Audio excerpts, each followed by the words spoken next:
Good day, everyone. Learn how to fix Nvidia or any graphics driver is not showing up in the device manager. So this tutorial will be very easy. Everyone can follow it, and for most of us, it will fix the problem. And let's go ahead and do that. So search device manager first, and once the device manager is opened, the very first thing here, we need to click on view and select show hidden devices.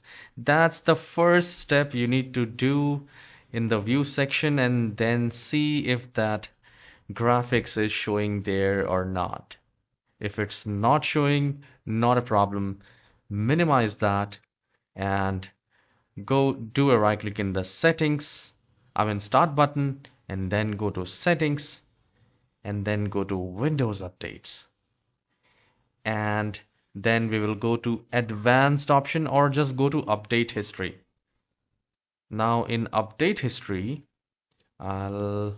here. So if you minimize, you will find feature updates, quality updates, and then it's a very important part, driver updates.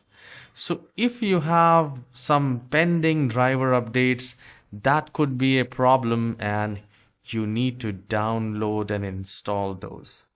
You can see it is already installed in my computer, and you should also check here if you have any pending driver updates.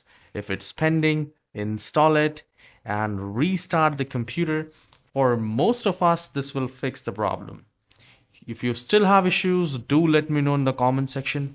I'll try my best to fix your problem. I'll see you in the next video. Have a wonderful day.